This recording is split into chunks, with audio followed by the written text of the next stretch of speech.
Nous fêtons aujourd'hui André Corsini, un jeune au XVe siècle. C'est un jeune florentin à l'époque de la gloire de Florence, les Médicis, les Corsini, toutes ces grandes familles qui se battent entre elles pour avoir le pouvoir de Florence. Et lui, il est un de ces jeunes mordants, voulant prendre le pouvoir, se battant sans arrêt à l'épée pour être le patron. Sa maman est triste de ça et elle l'amène dans une église tenue par les carmes. Et là, la grâce tombe, il devient carme.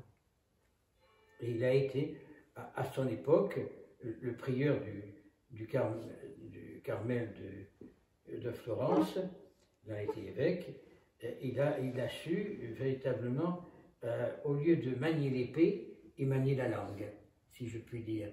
Et il a su prêcher le Christ et vivre du Christ d'une manière splendide. Il aurait pu avoir une vie normale, puisqu'il avait été fiancé, marié avec une des plus grandes familles de Florence. Il aurait dû se marier avec une des plus grandes familles de Florence, mais non, il a préféré le Christ. Et jusqu'à la fin de sa vie, il disait ce que disent beaucoup, « Mon Seigneur est mon Dieu ». C'est ses paroles, c'était ça, « Mon Seigneur est mon Dieu ». Mon tout, « Mon Seigneur est mon Dieu ». Et il a suivi ces paroles jusqu'au bout. Eh bien, il faudrait que tous chrétiens que nous sommes, nous ayons les mêmes paroles, « Mon Seigneur est mon Dieu ».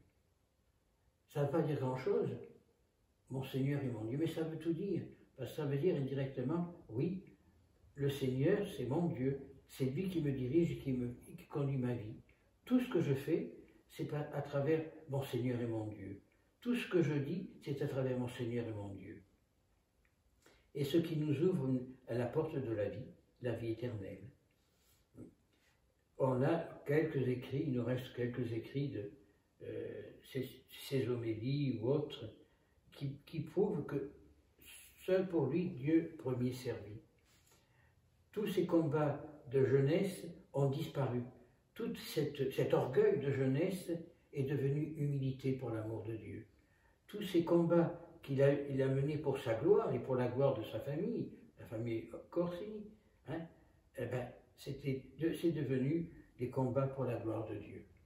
Il a su prendre les armes de la justice, il a su prendre la Bible, l'Évangile, pour en faire une arme tranchante, pour convertir ses frères d'armes, pour convertir sa famille, pour convertir tous ses proches, vers quoi? Vers le Seigneur.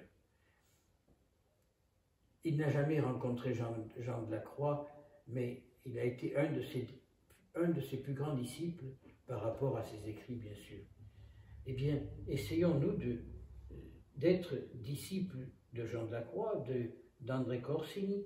Essayons d'être disciples de tous ceux qui nous ont précédés, marqués du signe de la foi, de tous ceux qui nous ont précédés dans l'Évangile, pour tous ceux qui nous ont précédés dans la gloire de Dieu. Et si on est dans la gloire de Dieu, ben, on est dans la joie éternelle. On n'a pas besoin de chercher 36 000 autres choses.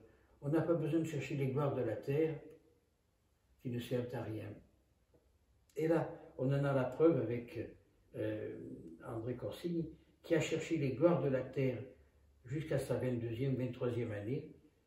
Il fallait qu'il soit quelqu'un. Il devait être quelqu'un d'important. Alors, il savait manier l'épée, il savait manier la langue, c'était quelqu'un d'important à son époque. Et sa mère, par l'emmenant dans une église des Carmes, une église quasiment abandonnée de Florence, où, bon, il y avait des moines qui vivaient là, on ne savait pas ce qu'ils faisaient. Il va, et la grâce le touche, et il rentre chez les Carmes. Beaucoup de vies de saints ont été pareils. Ils ont été désordonnés, puis du jour touchés par la grâce. François d'Assise qui était un grand fêtard, qui aimait la vie.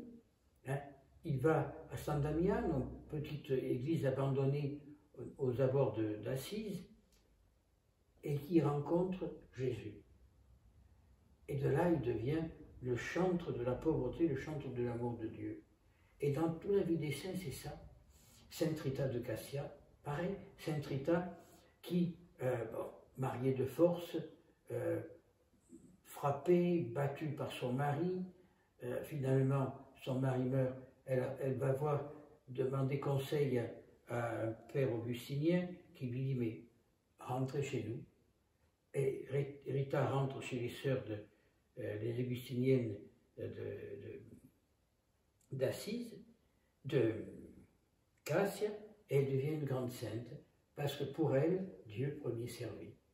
Et toute sa vie, elle a eu le bonheur de recevoir la couronne d'épines, une épine dans sa tête, épine qui reste encore aujourd'hui, et on voit à travers ça un grand miracle de Dieu, c'est pas la seule, hein, où son corps est encore intact.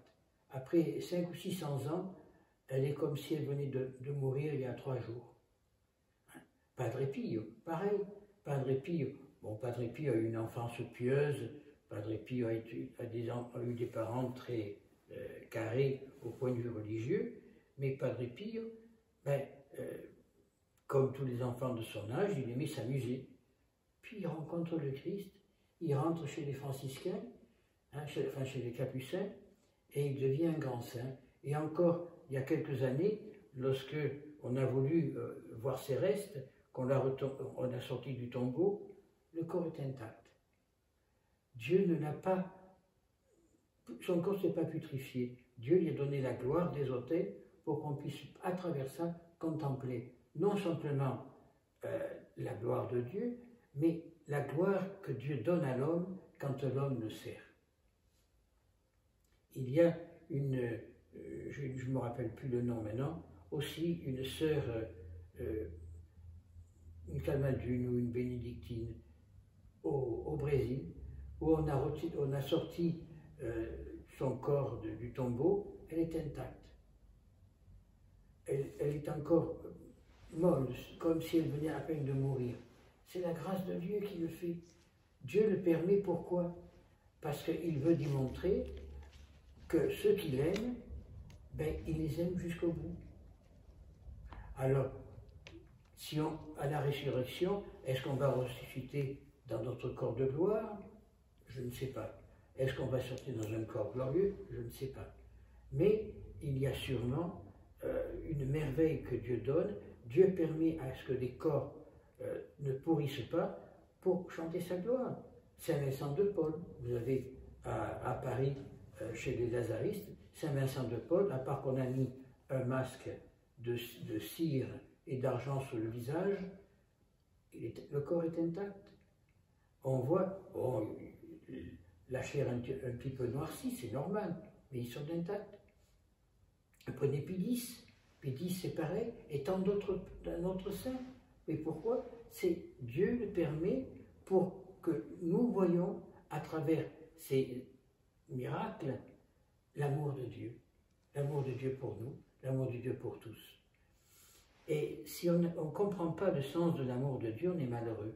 Alors on cherche à droite, à gauche, on s'imagine qu'en faisant ça, on n'est pas heureux, il faut qu'on fasse autre chose. Mais non. Dieu nous appelle à sa maison, Dieu nous appelle à faire une chose, et si on n'est pas capable de la faire, on est malheureux.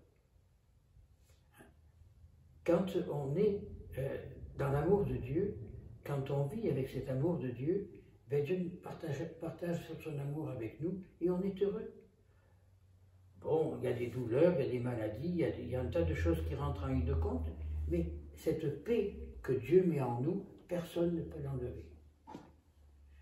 On peut être battu à mort, on peut être insulté, bafoué, on peut être traîné dans la boue. Mais l'amour de Dieu, personne ne peut l'enlever. L'amour et la paix que Dieu donne en nous, personne ne peut l'enlever. Et c'est très simple. Comment les martyrs sont allés à la mort? Ils sont allés en chantant. Pourquoi? Parce qu'ils avaient en eux l'amour de Dieu. Ils avaient cette paix de Dieu en eux. Et tout est pareil. Alors, dès qu'on n'a pas cette paix de Dieu, alors on rentre, on a la dépression, on a besoin d'avaler des cachets, on a besoin de ceci et de cela. Pourquoi? Parce que nous ne sommes pas sûrs de nous. Pourquoi? Parce qu'on n'a pas cette volonté, cette paix de Dieu en nous. Et cette paix se réclame. Seigneur, donnez-moi votre paix. Seigneur, apprenez-moi à vivre dans votre amour. Seigneur, donnez-moi cette paix qui me permettra de transformer mon cœur de pierre en cœur de chair. Et Dieu le fait. N'oubliez pas, Jésus le dit, frappez, on vous ouvrira. Demandez, on vous donnera. Mais si on demande des choses impossibles, il ne va pas nous les donner. Si on lui demande, Seigneur, ben, j'ai besoin pour me déplacer d'un véhicule, ben, qu'il nous donne un vélo, on peut se déplacer quand même. Mais si on dit, ah, moi j'ai besoin d'une Mercedes, il ne nous la donnera pas. Ah, Seigneur, j'ai besoin d'avoir des milliards sur le compte en banque. Il va nous dire, allez travailler pour les gagner. C'est tout. Hein? Dieu n'est pas quelqu'un qui donne, il donne gratuitement, mais il donne ce que nous avons besoin, lorsqu'on en a besoin. Demandez, on vous donnera, frappez, on vous ouvrira, et vivez dans l'amour de Dieu, et communiquez cet amour de Dieu à vos frères, ainsi soit-il.